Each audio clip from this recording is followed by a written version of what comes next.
Hey, everybody out there in YouTube land. This is This Marvelous Week, my new podcast I'm going to try out.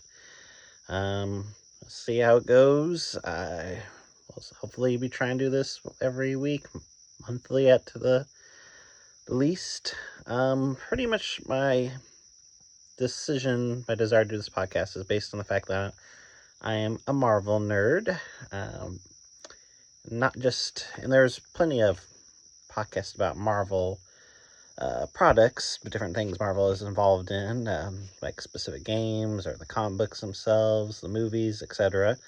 There's no general Marvel podcast, just for the people that just enjoy Marvel in pretty much all forms it takes. Like, I'll pretty much try anything that Marvel puts, corporate bootlicker, whatever you call it. I just, put the Marvel brand on something. It just makes me, ooh, I want to try that. So, Marvel's got me to try things I never would try before. Got me to play games and genres I never would have played. And I've just always been a huge fan my entire life of the universe. And I just always, I never was big into Legos as a kid, but I've gotten Marvel Legos. There's like a Marvel, miniature war game where you build the little figures and paint them and everything. And I tried that because of my love of Marvel, and I'm just always expanding with with Marvel themselves, and just so now that's the next natural step, I guess, is to create my own Marvel product, I guess, which hopefully will be an official Marvel product at some point. If they ever decide to sponsor me. Hey, Marvel, I'm very willing to shill for you. Anyways, like I said, this is just a Marvel in general podcast is the idea, or YouTube show, whatever. My favorite character, as you can see behind me, is the Hulk. That's of all of them. That's my big, the name. My name on YouTube is Uber Hulk. Yeah, I love the big green monster. But I love the Avengers in general, especially after the 2012 movie. That's my favorite Marvel movie, is the original 2012 Avengers movie. Not just the Avengers. I love I'm a big horror fan as well, so I love the horror side of Marvel. Morbius, even before Jared Leto turned him into a meme. Werewolf by Night, Man-Thing, etc., that kind of thing. The Midnight Suns. I like the kind of the more street level characters, Daredevil, the Punishers.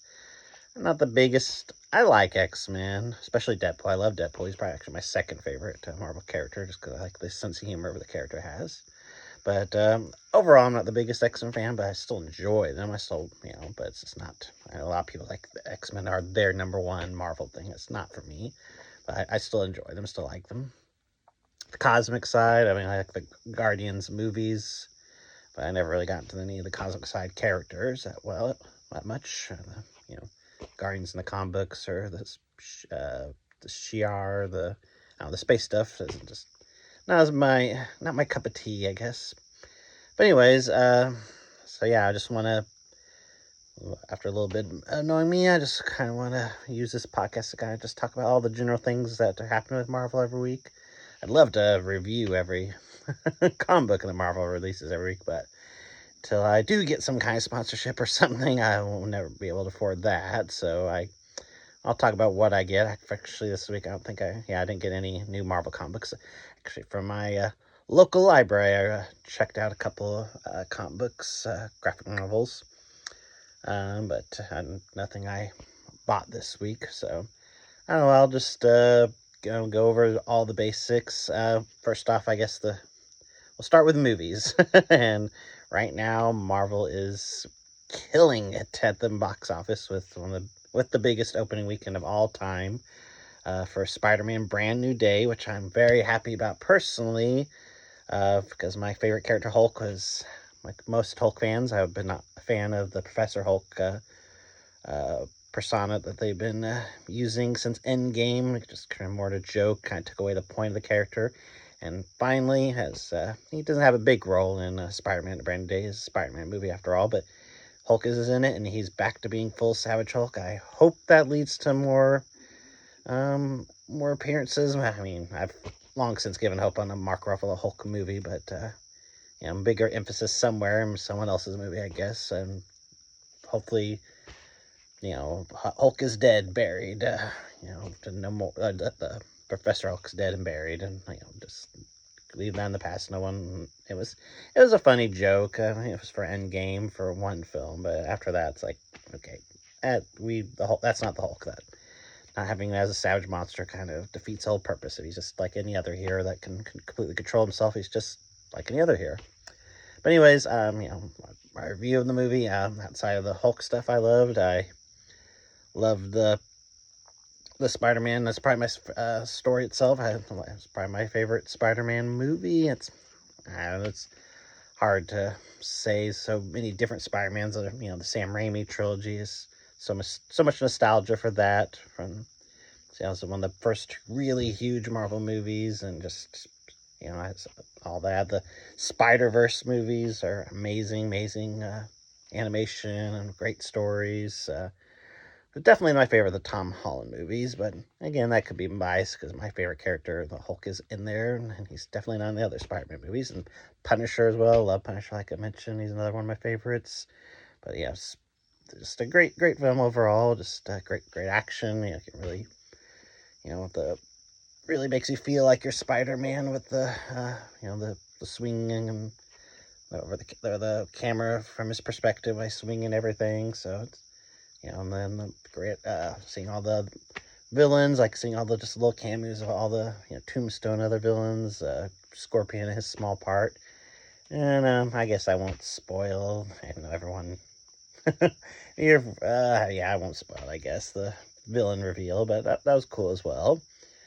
But yeah, then beyond all that, the fact that it's blowing up at the box office, it has the number one opening weekend of all time. It didn't quite have the biggest second weekend of all time, so I was kind of hoping for that record as well, for it to, catapult to maybe being the biggest film of all time, was at one point people are thinking, but after the drop it had, it's probably not going to make it, but still going to make well over $2 billion, and Marvel definitely needs the MCU definitely needs a big hit like that. They've been kind of struggling in last year, like nothing went over 500 million last year between the Fantastic Four, Thunderbolts, and Captain America: Brave New World. So it's great to see that, especially with Doomsday coming up. The Avengers Doomsday is coming up in December, and they definitely want to the hype to be there for Marvel for that, to try to break records as well there. So to keep the MCU trucking along.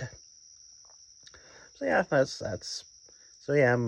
probably the only thing really to talk about in movies is the Doomsday trailer that came out right the week before that. That looked really cool. I liked hearing Doctor Doom's voice, and Robert Downey Jr. as him, and a cool accent, and the Thor and all the other characters in there. Captain America, of course, Steve Rogers at the end. It was cool to see. I'm hoping I get my guy Hulk in there. Probably won't. He's not. There's got to be characters that they leave as surprises. I'd love to, the Savage Hulk to help out. Probably my guess he won't see him till Secret Wars, but who knows? Maybe, or maybe you might see Eric Bana or Edward Norton in there with the whole multiverse thing. So who knows? It should be a fun time. I already got my tickets 4 or 5 months in advance, so I will definitely be there day one. Outside of the movies, game-wise, video game-wise, Marvel's had a big week this week with the release of Marvel Tokon Fighting Souls, I think is the full name of it. I used to be, back in the day, like in the 90s, I was a huge fan of the Street Fighter games, but I kind of fell off of fighting games after that. I don't know why, just kind of lost interest in them, and now I more play shooters, and lately all I've been playing the last couple of years is Fortnite, which I started playing because they had a Marvel season, so of course that got me interested, and so I've been playing that for 6 years. And then lately, Marvel Rivals, Marvel Snap on my phone, which I'll talk about more of them later, but this Marvel Tokon, I was like, oh, maybe this with Marvel,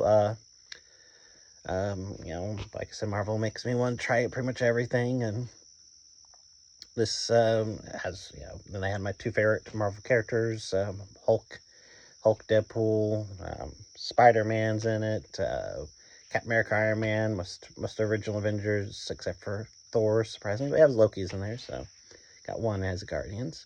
So I really liked what I was seeing. That animation style, it was very cool, cel shaded, anime influenced. It just made it look really cool. It's like like I said, even though I haven't been biggest in fighting games in many years, I thought maybe this might be the one to maybe get me back into it. So I picked it up and I've been enjoying it so far. I don't know if I'll be getting huge into it, but I love the story mode. I only finished the first the one so far.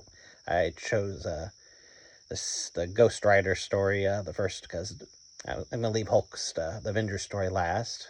So Deadpool's in the Ghost Rider team, so I chose that one for my first one, and I'll work my way to the Avengers one. I love the animation, the cutscenes and everything. They're in motion comics. They're just really cool to visuals and everything. Just how comics come to life. So I love that, and so I'm looking forward to playing through all the other story modes, mission stories, because 5 different stories for the 5 different teams.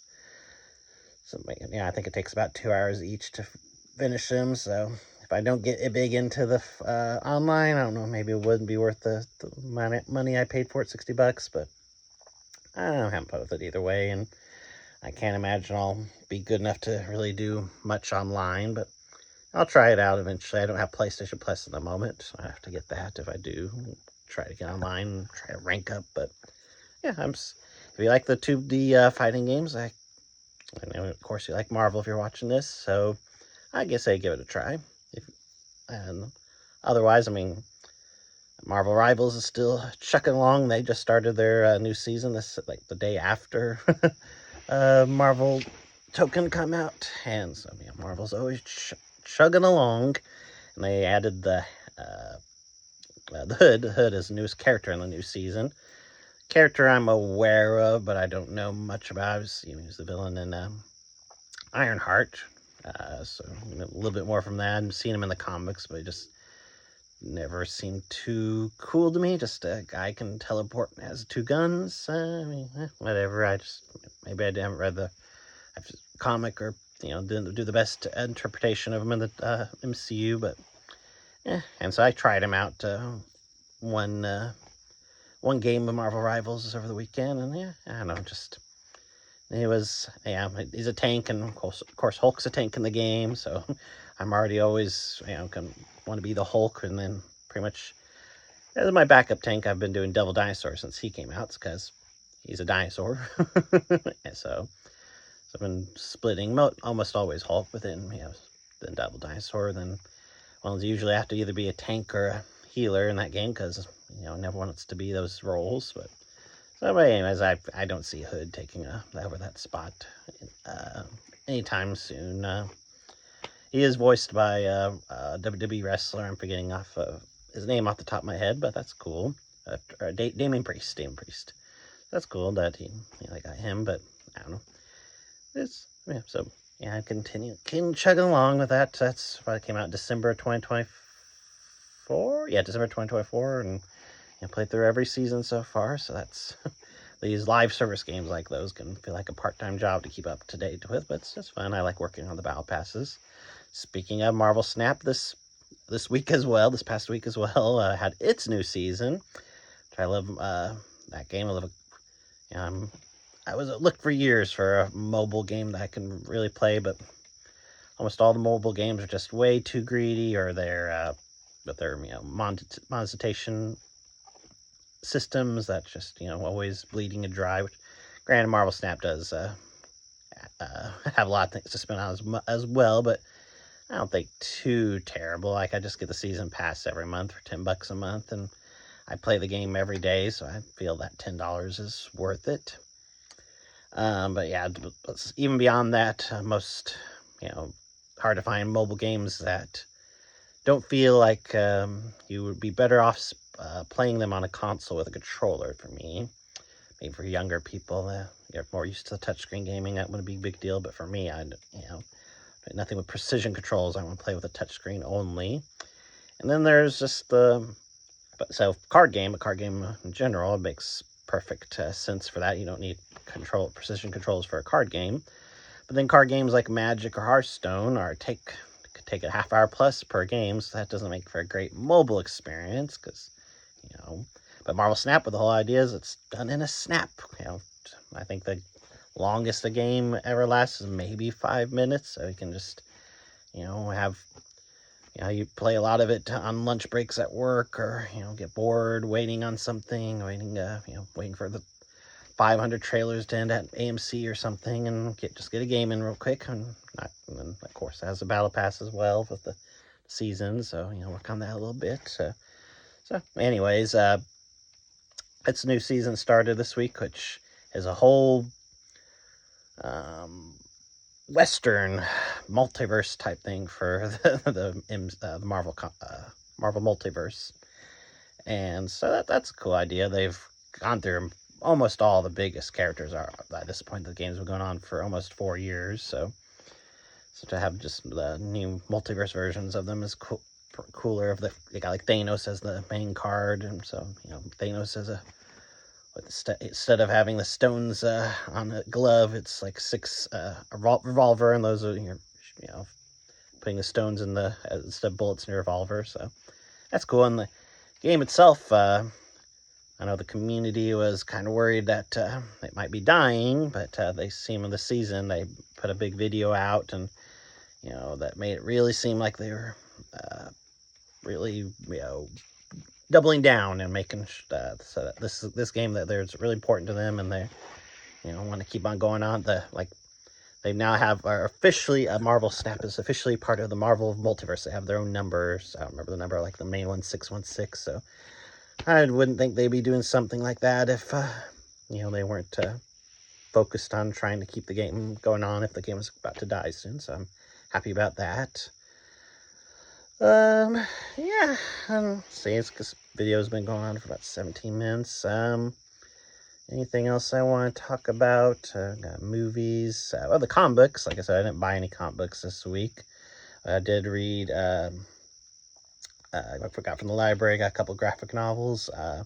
Read one, Squirrel Girl Beats Up the World, or Beats Up the Marvel Universe, I think was the name of it. Original graphic novel. I think it's about 10 years old, maybe a little less. It was pretty fun. It was Squirrel Girl's silly, all ages book, but yeah, I like the silly fun books as well. Everything needs to be dark and serious, and I'm a man, guy. Yeah, it's fine. I had fun with it. They did have part of the story. Squirrel Girl was taking on everybody, or her evil clone was. And I liked how they had Hulk, the way she defeated Hulk. She couldn't defeat him physically, so she just had one of her cute squirrels go up to him, and this Hulk, like, oh, cute squirrel, Hulk, and pets it, and that turns him back to Banner. Then she immediately knocks him out, so I thought that was a fun way to take him down, but I enjoyed it. I also got a Spider-Man graphic novel. I am blanking on I'm just completely blanking. I don't have it next to me. So instead of talking about that, I'll talk about I bought Spider-Man Brand New Day compact graphic novel, like a new smaller version of graphic novels they've been doing that are cheaper and take up less space and all that. And that's, this one's, of course, with the Brand New Day movie. This is a marketing thing with that. So I enjoyed that. It was pretty like usually these graphic novels are one long story. These is more like an anthology type thing with just kind of maybe an issue two inside it. This is like 10 plus issues, and issue 2 would be about one story, issue 2 would be another story, would be a different artist, writer, and that's fun. Some anything like that. Some are definitely better than others. I really like there's a winter one I really liked, in the cold, and so that was a good just story of Spider-Man not giving up. But there's another one involving the bar with no name, Marvel Universe bar with no name, I believe that's the name. Anyways, there's a bar in New York City where all the D-list supervillains and go to hang out, and I had a story involving that, and I didn't really like that one. But overall, I like the whole thing. $10 for I can't remember, like I said, like 10 comic books, so it was a good deal. So yeah, video games, comic books, I guess that should be enough for 1 week. We'll see if I have enough to talk about next week. So till next time. Oh, I guess I could talk about Magic. Magic's one of my favorite games of all time. Ever since I was a little, not a little kid, but like a young teenager, I was playing it back in the day. And lately they've been expanding to include characters from all sorts of different properties, like Final Fantasy, Lord of the Rings, and whatnot. And they've now started adding Marvel, and that came out. Marvel one came out about a month ago now, I believe. Marvel set of cards, so I've been trying to collect all of them. And I finally got a Christmas gift from a friend. I finally got it in a pack. I got the Hulk card finally. I bought all these packs, and there's different variants of Hulks, but like the main best Hulk I finally got, so I'm happy about that. And try to build a deck around that, so that's fun. And hopefully, there's been a Spider-Man set and a Marvel in general set, with each one having one of the Infinity Stones as a card. So we're assuming, they haven't said, but fans are assuming that there will be at least 4 more sets in the next few years to set per stone. So we'll see what they go with for theming. I'm assuming the X-Men have to be the one. They're way too popular to not have their own set. And so many X-Men, they could probably do multiple X-Men sets. And then, like I said, this last one was Marvel in general, mainly Avengers and Fantastic Four, based characters. And Spider-Man, of course, was the first one, all his characters. So that's we've got 3 more after X-Men. I'd love like a Midnight Suns horror one. I don't know if they'll do that, but I'd love that. And probably a space one, Guardians of the Galaxy, and other space characters, Silver Surfer and whatnot. I don't know what they could do for the last one. Maybe a what if type thing where it's all sorts of different variants and alternate versions of all the biggest, most popular characters.